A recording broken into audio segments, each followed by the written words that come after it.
What's up, guys? ZDPS Enduring Ally Monk build.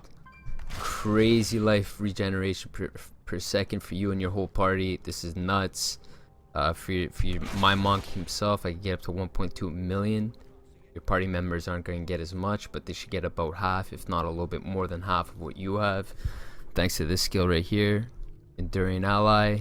Now, it's very important that you have 75% CDR. You get away with maybe 70 to 75 in between, but it's going to be a little bit annoying if you don't have your distance shot up 100%. You can get frozen, you can get knocked back. Yeah, you want it up all the time. With 75%, again, you're going to be able to keep this up 100% of the time. Soothing Light, that's going to increase your life per second for you and your whole party. As you can see, as I showed before, I get about an extra 400,000 life per second with that, 300,000 rather. And for the build itself, I'm using Born Set. You want to roll off, your damage stat. You won't need that at all.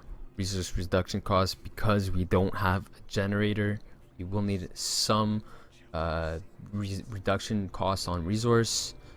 We will be using Cyclone Strike to group the party. And again, with the 2-piece, we're going to get extra cooldown. Gloves, we're going to want 4-piece set bonus with Inyas. Again, your match is going to be doubled. Your allies are going to be doubled. It's going to be a lot more life per second for you and your whole party. On the gloves, try to get life regen on every single piece you can. You want max cooldown as well on every single piece you can. That's how I was able to get 75%. These are the mods you want on your shoulder. If you can get vitality, life percent, regen, and cooldown with single resistance. If you haven't already crafted this before 2.3, well, good luck. You're gonna need a new mat for it. Might be a pain in the ass. The helm, what I'm wearing here, again, Leo's crown. It's almost 100%, pretty good.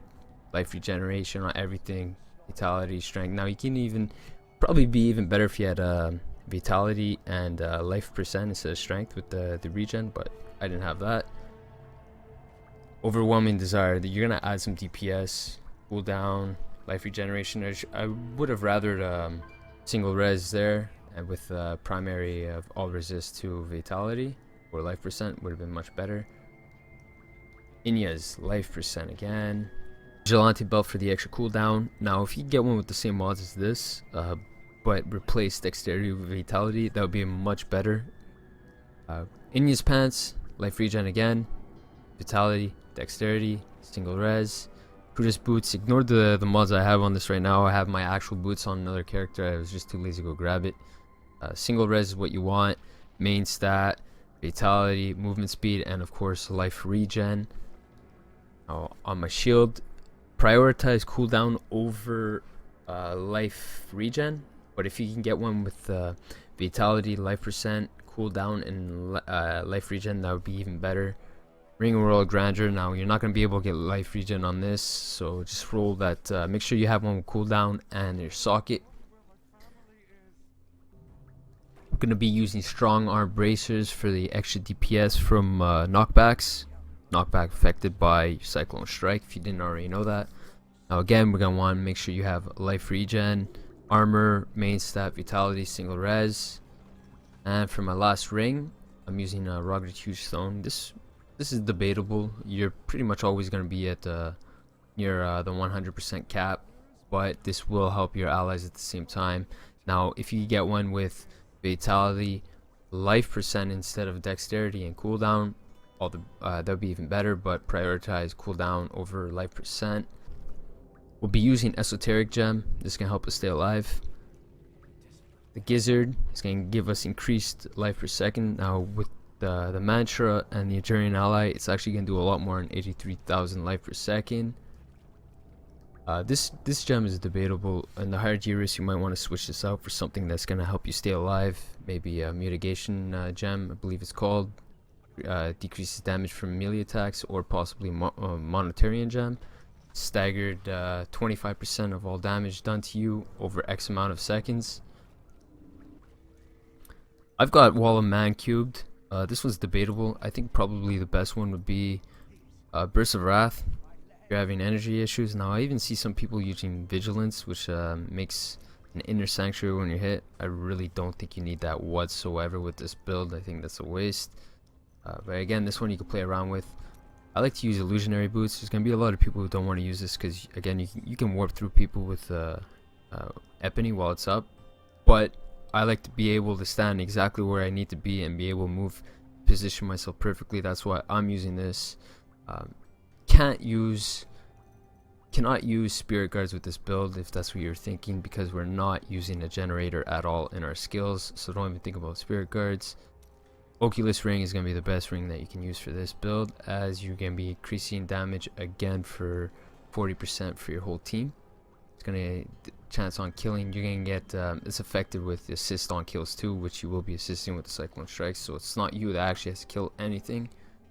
As for the actual skills, this is what makes the build. Enduring ally, this is what gives your life per second to your whole party. Using cyclone strike, implosion is the only real option that we're going to use, as it's got the furthest range of pull. Blinding flash, shooting light. Now that's a skill that increases my life regen by almost 300,000. It's going to help with your party members as well. Inner sanctuary, forbidden palace. You're going to be able to cast this a lot. You want your guys to stand in this. If you're casting this, try to cast it where your barbs or your melee characters are, so they're benefited from it too as well. Epony Desert Shroud, that's gonna help you stay alive, gonna help you with energy regeneration, and if you choose not to have illusionary boots, you can kind of warp through enemies to get to where you want. Mantra of healing, sustenance, this is gonna further increase that life regeneration per second. Now for the passives, I chose to go resolve. You're gonna be decreasing enemy damage every time you hit them. 4 seconds. Beacon of Yitar, you're gonna want that extra cooldown. Harmony for survivability, and Chant of Renaissance, which allows you to spam your mantra of healing to give them a little bit more survivability. For the shield, you can spam it every 3 seconds, or if they're sitting in poison, try to spam it as much as you can. Just keep your guys that much alive. That's what I like to do. I'll show you a little quick demonstration of just me alone, just sitting in 73. You're gonna see how hard it's gonna be for something to actually kill you. I wish you luck, hero. I'm just gonna do a quick demonstration. I'm gonna show you just how sick this life regen is. Try to get it all back here. Keep in mind I'm in Rift 73. Sitting in poison.